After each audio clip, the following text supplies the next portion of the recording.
Hello friend, कैसे हैं आप सब। मैं मास्टर जॉन स्वागत करता हूं आप सभी का अपने YouTube channel DICC online classes में। जैसा कि मैं अब हिंदी स्टार्ट करूंगा, जीरो से लेके आपको आगे तक लेके जाएंगे। जैसे कि आप सभी को पता है कि हिंदी का बहुत बड़ा योगदान रहता है हमारे उसमें आपके आने वाले एग्जाम में। जैसे आपका यूपी पुलिस हुआ, SSC GD हुआ, लेटपाल होते हैं, यूपी ट्रिपल एस की जितने भी एग्जाम होते हैं सभी में हिंदी का एक बहुत बड़ा योगदान होता है। देखते हैं कि बच्चे कभी कभी हिंदी को आते हुए भी वो गलतियां करते हैं। वो गलती क्यों करते हैं? क्योंकि उनको छोटी छोटी बारीकियां नहीं पता होती हैं, छोटी छोटी चीजों के बारे में उनको नहीं पता होता, उसी जगह वो गलती करते हैं। क्वेश्चन को होता क्या है, क्वेश्चन को वो थोड़ा घुमा के पूछते हैं, हम सभी लोग उसी में उलझ जाते हैं और क्वेश्चन को कर देते हैं गलत, और एक एक नंबर से हमारा रुकता है सिलेक्शन। आइए हम आपका स्वागत करते हैं अपने ऑनलाइन चैनल में। आप क्लास लीजिए, अपनी जो छोटी छोटी बारीकियां हैं, जो आप गलतियां करते हैं, उनको कंट्रोल करो और अपना एग्जाम दो और उनको पास आउट करो। आइए हम आपकी स्टार्टिंग करते हैं वर्णमाला से। वर्णमाला के बाद आपका जो भी क्वेश्चन होगा वो स्टार्ट करेंगे। ऐसे धीरे धीरे चलते हुए हम अपनी हिंदी को पूरा समापन की ओर लेके चलेंगे और एक चीज आपको बताएंगे। जहां भी आप फंसते हैं उस चीज को आप कमेंट करके आप अपना बता सकते हैं, उस चीज का मैं सॉल्यूशन आपको बताऊंगा, आगे जाके आप वही क्वेश्चन क्लियर। आइए हम आपको बताते हैं वर्णमाला के बारे में। वर्णमाला एक ऐसा चैप्टर है इसमें ज्यादातर क्वेश्चन आपके बनते हैं और उन क्वेश्चनों में हम फंसते हैं। एक एक टॉपिक को क्लियर करेंगे हम लोग।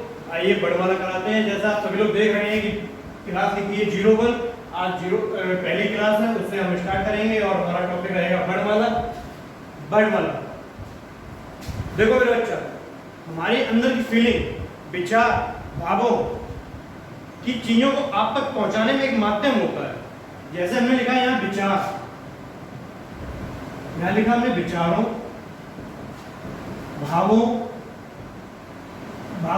विचार भावों को हम आपको पहुंचाने का एक माध्यम होता है। जैसे हमने यहाँ लिखा मैं, ये हो गए आप, मैं, ये हो गए आप। मेरी फीलिंग, मेरे विचार, मेरे भाव आप तक पहुंचेंगे, उसका एक माध्यम होगा। वो माध्यम होता है एक हमारा क्या? भाषा। मेरे विचार, मेरे भाव अगर आप तक हम पहुंचाएंगे, उसमें एक माध्यम होगा। वो माध्यम होता है हमारा भाषा का। भाषा बनती है किससे? भाष्य से। भाषा किससे बनती है? भाष्य से। जो भाष्य बनता है हमारा धातु, भाषा हमारा बनता है भाष्य से, और भाष्य हमारा बनता है किससे? धातुओं से। मेरे अंदर की फीलिंग, मेरे विचार, मेरे भाव अगर हमें आप तक पहुंचाने हैं तो उसका एक माध्यम होगा, उसका एक जरिया होगा। जैसे हमने लिखा मैं और ये हो गए आप। मेरे मन की बात अगर आप तक पहुंचाएंगे तो उसका एक माध्यम होता है भाषा, और भाषा बनता है हमारे भाष्य से, और भाष्य का देखा जाता है तो भाष्य हमारा बना होता है धातुओं से। जब बात भाषा की होती है तो सबको पता है कि दो भाषाओं से बहुत अच्छी तरह परिचित है। एक तो भाषा होती है हमारी इंग्लिश, एक भाषा होती है हमारी इंग्लिश, और दूसरी भाषा हमारी होती है हिंदी। इंग्लिश जो हमारी बनी होती है वो तमाम अल्फाबेटों से मिलकर बनी होती है, ए से लेके जेड तक। ए से लेके जेड तक जब हम तमाम अल्फाबेटों को लिखते हैं तो उसके बाद ही तो हमारी इंग्लिश बनके तैयार होती है। तो हमने लिखा A to Z। तो हमने जैसे लिखते हैं हम यहाँ पे एप्पल, APPLE, एप्पल। एप्पल हमारा एक हो गया बर्ड। एप्पल हमारा क्या हो गया? एक बर्ड। इसमें अगर हम एक बर्ड, इसमें हम तमाम बर्ड और मिलाएं, Apple is red, Apple is red, सेब लाल है। तो ये तो हमारी क्या होगी? इंग्लिश भाषा। बात करते हैं हिंदी भाषा में। जैसे हमने देखते हैं इंग्लिश भाषा में ए से लेके जेड तक, बात जब इंग्लिश भाषा की होती है तो ए से लेके जेड तक, उसमें जब हिंदी की बात करते हैं तो पहले हमारा आता है ए से आ से लेके ओ, आ से लेके ओ, का से लेके ठीक, का से लेके स्रा। हमने लिखा यहाँ पे सेब। सेब हमारा क्या हुआ? सेब हमारा एक शब्द हुआ। सेब एक शब्द हुआ, इसको हमें वाक्य बनाना है। सेब हमारा एक शब्द हुआ, इसको हमें वाक्य बनाना है। तो हमने इसमें क्या लगा दिया? सेब लाल है। तो ये हमारा क्या बना? वाक्य। सेब लाल है, ये हमारा क्या हो गया? वाक्य। ऊपर क्या था? इंग्लिश भाषा में क्या था? Apple is red. हिंदी भाषा में क्या हुआ? सेब लाल है। तो एक चीज तो ये हमारा हो गया शब्द, शब्दों के मेल से बना एक हमारा क्या पूरा वाक्य। शब्दों के मेल से हमारा क्या बना पूरा वाक्य। देखो बच्चा एक क्वेश्चन बहुत आता है, एक क्वेश्चन बहुत आता है, भाषा की सार्थक इकाई क्या है? भाषा की सार्थक इकाई क्या है? तो जब भाषा की सार्थक इकाई की हम लोग बात करते हैं तो सार्थक इकाई हमारा होता है हमेशा क्या वाक्य। भाषा की सार्थक इकाई क्या है? तो सार्थक इकाई होता है हमारा क्या एक वाक्य। यहाँ का बच्चा समझ में आया? कोई दिक्कत? कोई भी दिक्कत होती है यहाँ कोई भी इस पूरे वर्णमाला में तो आप हमारे कमेंट बॉक्स में बता सकते हैं जिसका हम आपको सॉल्यूशन दे सके। चलिए आगे बढ़ते हैं।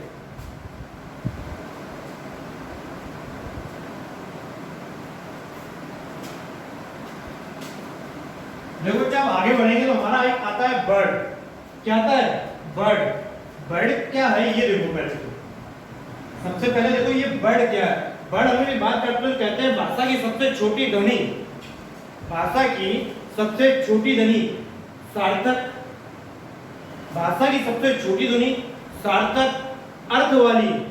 भाषा की सबसे छोटी ध्वनि सार्थक या अर्थ वाली जिसे तोड़ा ना जा सके, जिसे तोड़ा ना जा सके और जिसके टुकड़े ना किए जा सकते हों। भाषा की सबसे छोटी ध्वनि सार्थक या अर्थ वाली जिसे तोड़ा ना जा सके, जिसके टुकड़े ना किए जा सके, उसको क्या कहते हैं हम? वर्ड। डेफिनेशन लिख लेते हैं, आप लोग भी नोट कर लीजिए। भाषा की सबसे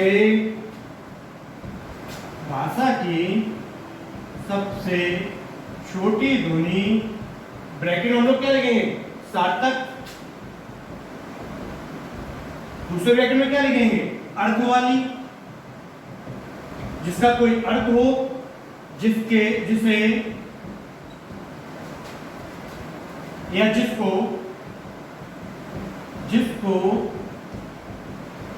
तोड़ा ना जा सके, तोड़ा ना जा सके और टुकड़े ना हो। भाषा की सबसे छोटी ध्वनि सार्थक या अर्थ वाली जिसको तोड़ा ना जा सके और जिसके टुकड़े ना किए जा सके। क्या होता है हमारा? बर्ड। बर्ड बेटा देखो लिखते हैं वैसे कुछ लोग तो बड़ों की संख्या मानते हैं 10। कुछ लोग बड़ों की संख्या जो मानते हैं वो मानते हैं 10, लेकिन आप लिखेंगे 11। कितनी? आप लिखेंगे 11। आपको बर्ड कौन सा होता है ये देखिए।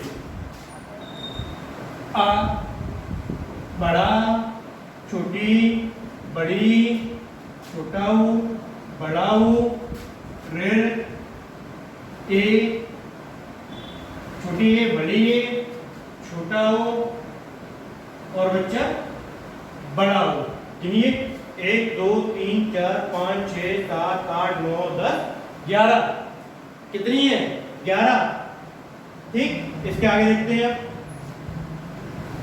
एक बार दोबारा, भाषा की सबसे छोटी ध्वनि, भाषा की सबसे छोटी ध्वनि सार्थक या अर्थ वाली जिसको तोड़ा ना जा सके और जिसके टुकड़े ना हो।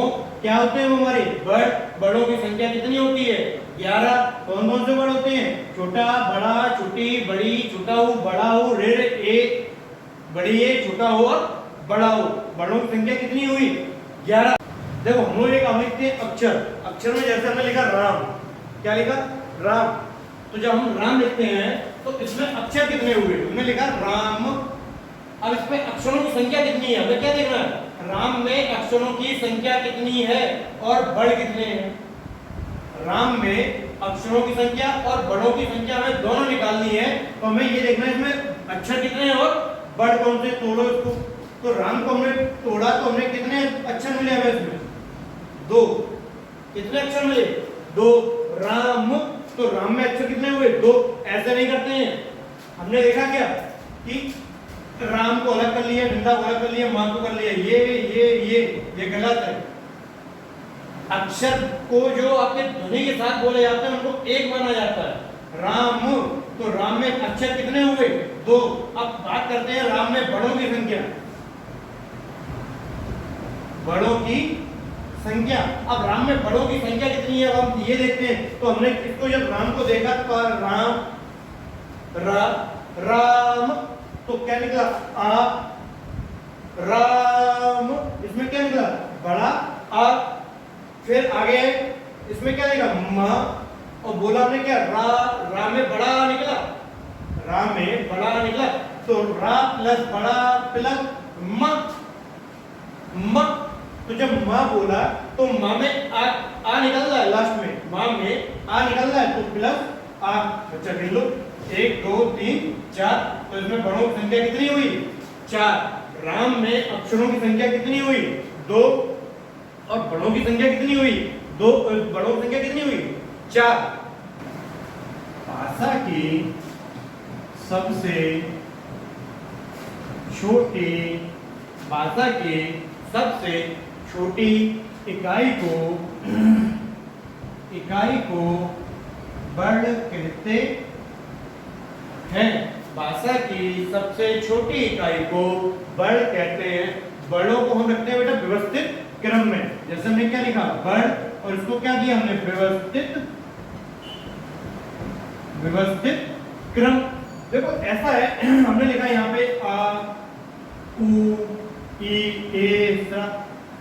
तो दूसरा हम लिखते हैं छोटा बड़ा छोटी बड़ी छोटा ऊ और बड़ा ऊ। व्यवस्थित क्रम क्या होता है, व्यवस्थित क्रम में देखो बड़ों को हमने यहाँ पे कोई व्यवस्था दिखाई, हमने कहा यहाँ बड़ा यहाँ छोटी बड़ी छोटा ऊ, यहाँ हमने कोई व्यवस्था दिखाई का खा गया, कोई व्यवस्था दिखाई नहीं दिखाई।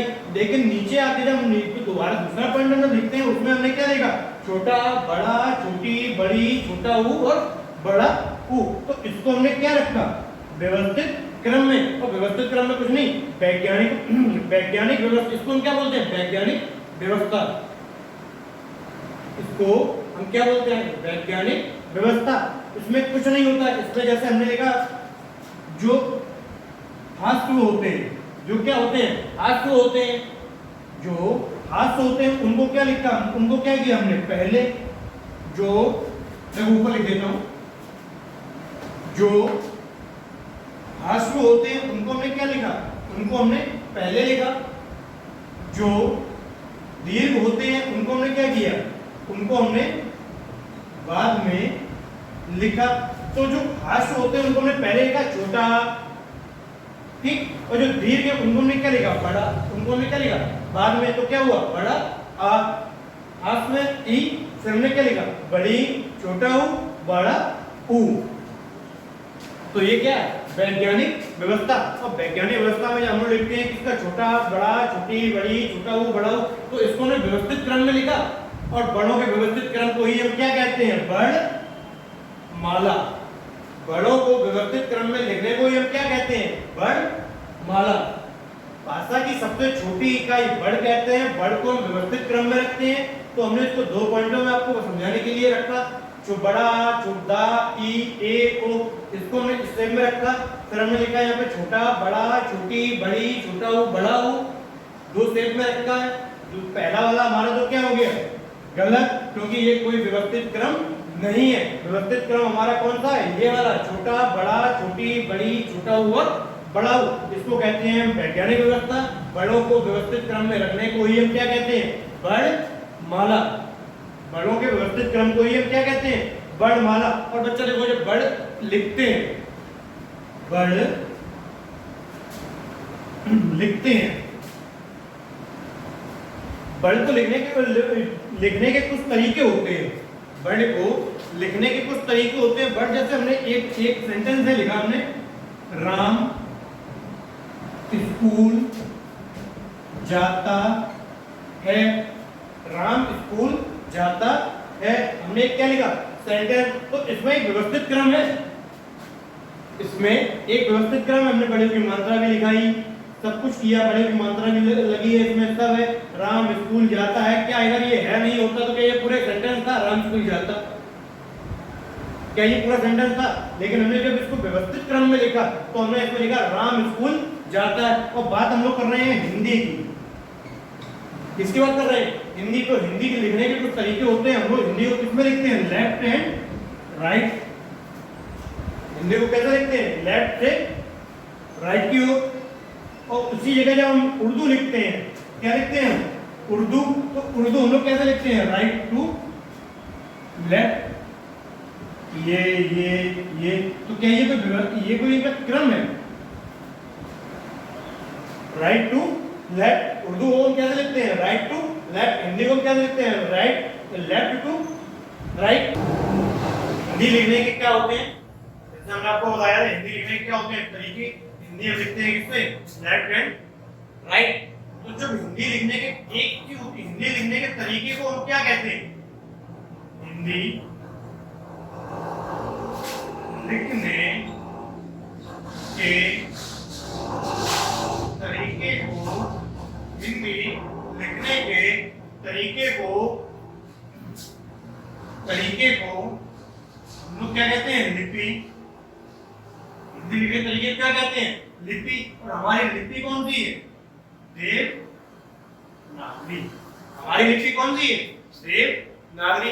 हिंदी लिखने के तरीके को हम क्या कहते हैं, लिपि। और लिपि हमारी कौन सी है, देवनागरी। लिपि सबकी होती है, लिपि इंग्लिश की भी होती है, लिपि इंग्लिश की भी होती है, लेकिन इंग्लिश की लिपि कौन सी होती है, रोमन। इंग्लिश की लिपि कौन सी होती है, हमारी रोमन। हिंदी की लिपि हमारी कौन सी होती है, देवनागरी। हिंदी की लिपि हमारी कौन सी होती है, देवनागरी। चलिए अब आगे बढ़ते हैं। अब बड़ों को आपको बताते हैं बड़ कितने प्रकार के हैं।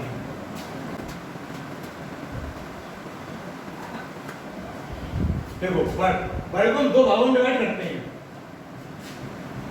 कितने भागों में, दो भागों।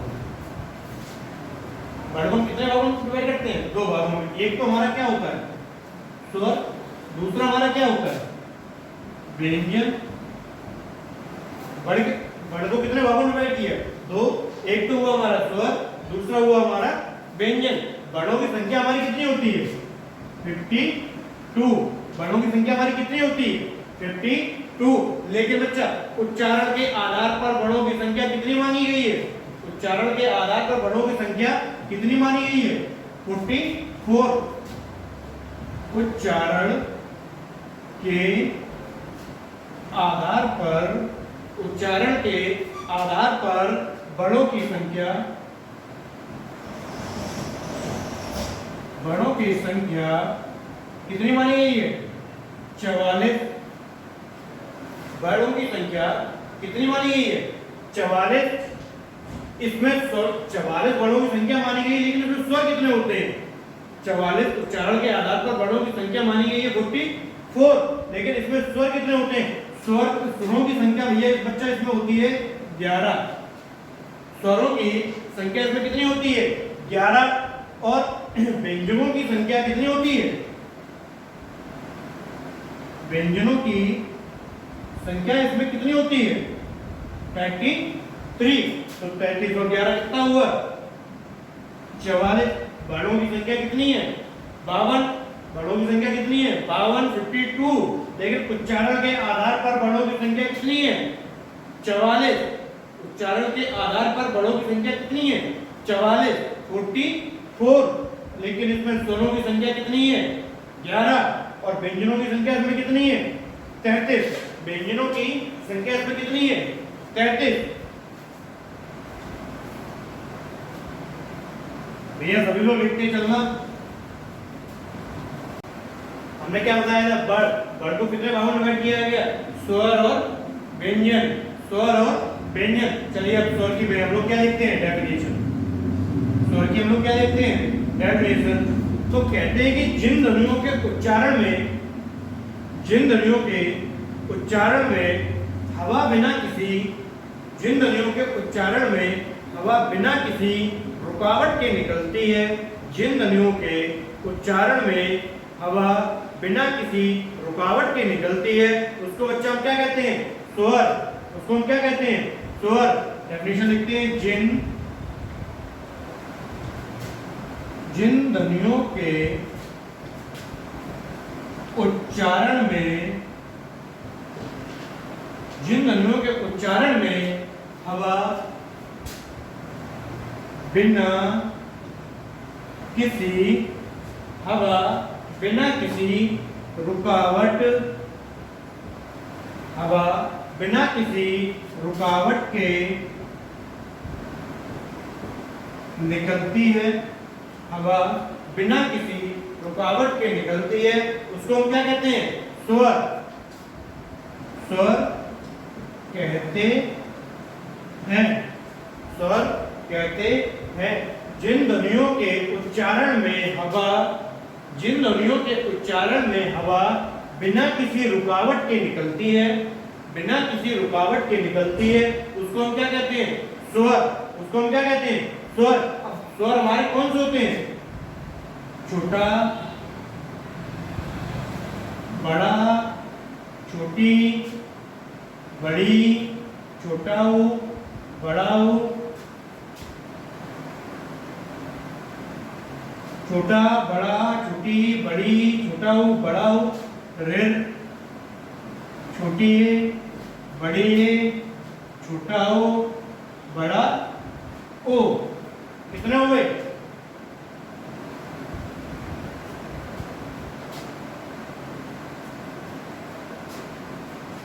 छोटा, बड़ा, छोटी, बड़ी, छोटा हो, बड़ा हो, ऋण, छोटी है, बड़ी है, छोटा हो और बड़ा ओ।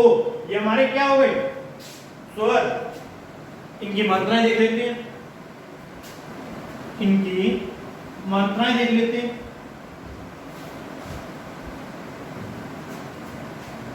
छोटा, बड़ा, छोटी, बड़ी, छोटा हो, बड़ा हो, छोटी है, बड़ी है,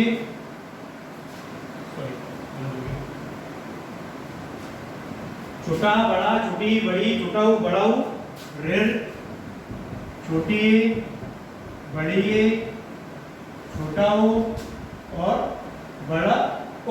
इनके मात्रा देख लेते हैं। कभी कभी क्वेश्चन में मात्राएं पूछ लेते हैं, कभी कभी इनकी मात्राएं पूछ लेते हैं। हमने आपको पहले ही बताया था कि बच्चे गलतियां कहाँ करते हैं? छोटे छोटे पॉइंटों पे गलती करते हैं। वही पॉइंट हमको पकड़ना है, वही पॉइंट हमको पकड़ने। मात्राएं बहुत कम पूछते हैं, लेकिन कभी कभी पूछ लेते हैं। कभी कभी पूछ लेते हैं तो मात्राओं को भी यहाँ पे मात्राएं हम यहाँ पे क्या क्लियर करके चलेंगे। ठीक है, इसमें मात्रा लगाते हैं। इसमें तो आपका क्या हुआ? ये पिंडा, बड़ा में छोटी ई की बात करते हैं तो ये हमारी छोटी ई की क्या हो गई? मात्रा। छोटी ई की क्या हुई? मात्रा। यहाँ पे बड़ी है, ये बड़ी की क्या हुई? मात्रा।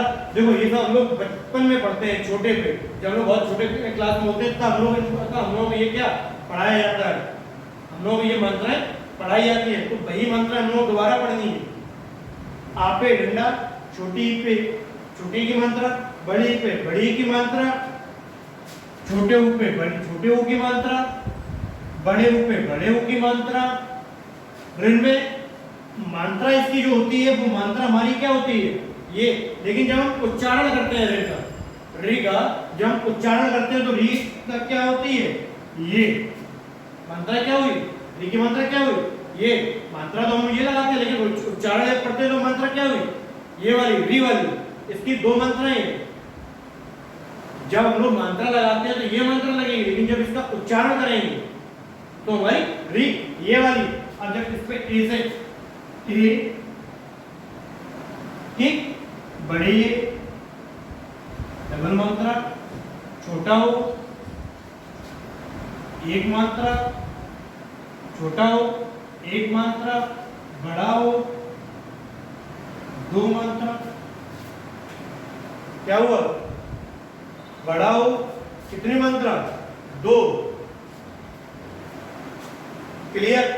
किसी को कोई दिक्कत? जिस किसी को जो भी दिक्कत हो वो मेरे कमेंट बॉक्स में जरूर छोड़े। जो भी दिक्कत होगी, जो भी समस्या आपको आएगी, उसका हम समाधान आपको बताएंगे। ठीक है, लेकिन कमेंट बॉक्स में आपको जो भी दिक्कत है वो बताएं जरूर। ठीक, यहाँ तक समझ में आया? किसी को कोई दिक्कत, जो दिक्कत हो वो अभी बताओ। कमेंट बॉक्स में आप करके कमेंट बता सकते हो, जो भी दिक्कत हो। फिर आगे चलते हैं। इन्हीं स्वरों में बेटा दो चीजें और होती हैं। इन्हीं स्वरों में दो चीजें होती है। वो चीजें हमारी होती है, एक तो होते हैं हमारे मूल स्वर। क्या होते हैं? मूल स्वर। और दूसरे इसी में क्या होते हैं? संयुक्त स्वर। इन्हीं स्वरों में दो और होते हैं। कौन से होते हैं? एक तो होता है मूल स्वर और दूसरा कौन सा होता है? संयुक्त स्वर। अब मूल स्वर इसमें कौन कौन से होते हैं? मूल स्वर इसमें कौन कौन से होते हैं वो हम आपको बताएंगे। इसमें क्या बताएंगे हम आपको? मूल स्वर। तो मूल स्वर आपका इसमें कौन सा होगा? आ, छोटी और छोटा ऊ, ये हमारे क्या हो गए? मूल स्वर। हम इसका लिख लेंगे इसको, छोटा आ, छोटी ई, छोटा ऊ, ये हमारे क्या हो गए? मूल स्वर। ये हमारे क्या हो गए? मूल स्वर। अब इसी में आपको जो बचे हैं वो क्या हुए? संयुक्त स्वर। 11 में 3 आपके कौन से निकल गए? मूल स्वर। बचे हुए आपके जो बचे हैं इसमें वो कितने, जो बचे हैं वो कितने हैं? जो बचे हुए हैं वो आपके कौन से हुए? संयुक्त स्वर। आप देखते हैं संयुक्त स्वर अगर वो है तो क्यों है? तर्क एक ये भी बनता है, संयुक्त स्वर है तो क्यों है? क्योंकि ये आ जब आपने बोला मूल स्वर तो हमने बोला आ, हमने क्या बोला? आ, तो किसी दूसरे वर्ड की हमें आवश्यकता पड़ी क्या? नहीं पड़ी ना। किसी दूसरे वर्ड की हमें आवश्यकता पड़ी, हमने बोला आ बोला आ, तो जब आ बोला तो हमने किसी भी वर्ड की हमें आवश्यकता नहीं मिली, हमने बोला ई। क्या बोला? ई। जब हमने ई बोला तो किसी दूसरे वर्ड की आवश्यकता पड़ी? नहीं पड़ी, हमने बोला उ। तो क्या किसी दूसरे वर्ड की आवश्यकता पड़ी? नहीं वो पड़ी। तो आ ई उ हमारे कौन से हो गए? मूल स्वर। क्वेश्चन बनता है हमारे मूल स्वर कौन से हैं? हमारे मूल स्वर कौन से हैं? तो हमारे मूल स्वर कौन से हैं? आ ई उ। अब क्वेश्चन एक और बनता है, क्या इनमें से कोई संयुक्त स्वर है? क्या आपको ऑप्शन दे दिया जाएगा? ऑप्शन में दे दिए जाएंगे 4, उसमें पूछेंगे क्या इसमें कोई संयुक्त स्वर है? जब आपको मूल स्वर पता होंगे कौन कौन से होते हैं, संयुक्त स्वर आप अपने आप निकाल देंगे। संयुक्त स्वर आप अपने आप निकाल देंगे। संयुक्त स्वर में कौन कौन से वर्णों से मिलकर बने हम वो भी बताएंगे आपको।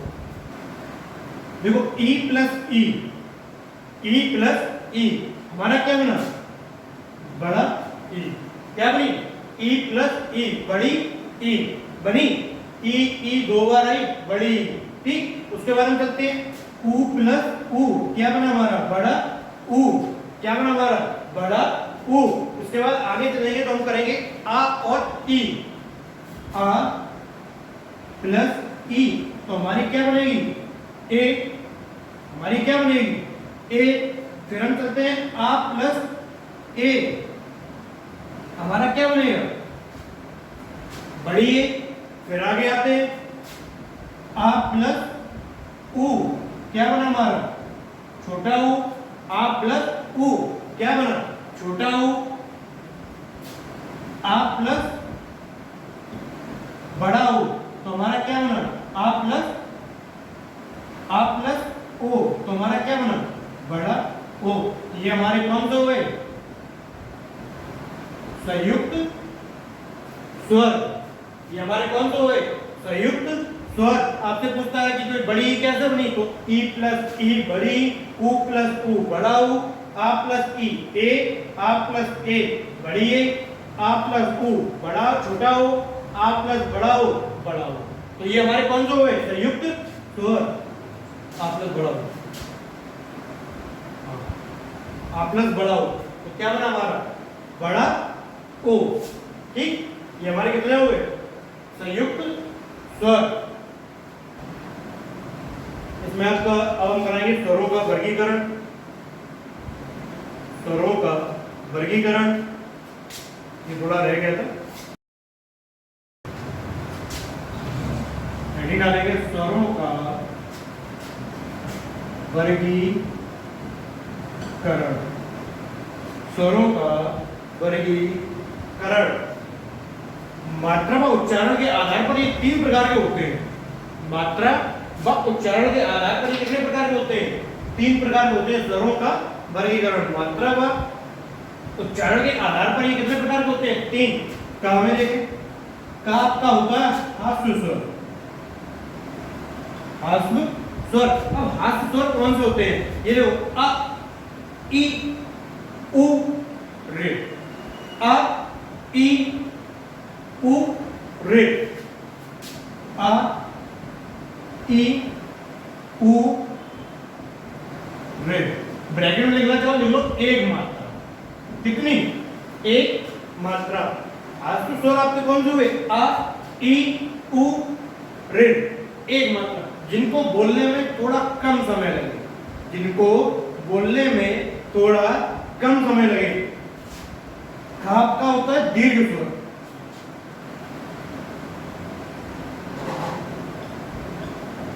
खाप का कौन सा हुआ? दीर्घ स्वर। अब दीर्घ स्वर में कौन कौन से आते हैं? बड़ा आ, बड़ी ई, बड़ा उ, ए, ओ, औ। ए, औ, ए, ओ, औ। इनके ब्रैकेट में हम लोग लिख लेंगे दो मात्रा। दो मात्रा। देखो ह्रस्व स्वर में क्या है? आ, ई, उ, ऋ। इनको बोलने में कोई आपको टाइम लगा? नहीं लगा। बोल के देखो, आ, ई, उ, ऋ। बोलने में कोई टाइम लगा? नहीं लगा। एक मात्रा। दीर्घ स्वर, नाम से पता पड़ रहा है, दीर्घ स्वर यानी कि बड़ा। बड़ा आ, बड़ी ई, बड़ा उ, छोटी ए, बड़ा ओ, छोटा ओ, बड़ा ओ। तो ये क्या हुए? दीर्घ दीर्घ स्वर। अब एक आता है इसमें प्लुप्त स्वर। कौन सा होता है? प्लुप्त। का, खा, गा। कौन सा होता है? प्लुप्त स्वर।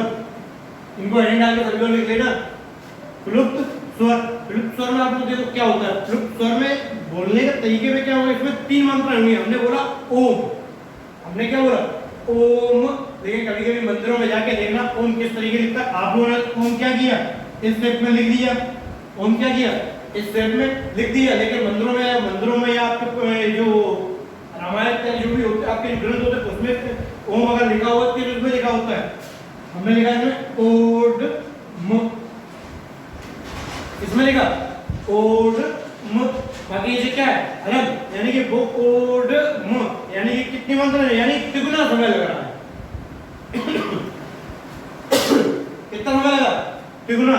ओड म। हमने बोला अरे अरे बोला तो कैसे लिखा?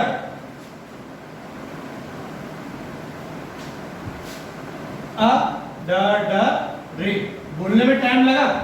बोलने में टाइम लगा तो इसके ब्रैकेट में हम लोग क्या लिखेंगे? त्रिगुणा। क्या लिखेंगे? त्रिगुणा। आपका स्वरों का वर्गीकरण खत्म हुआ।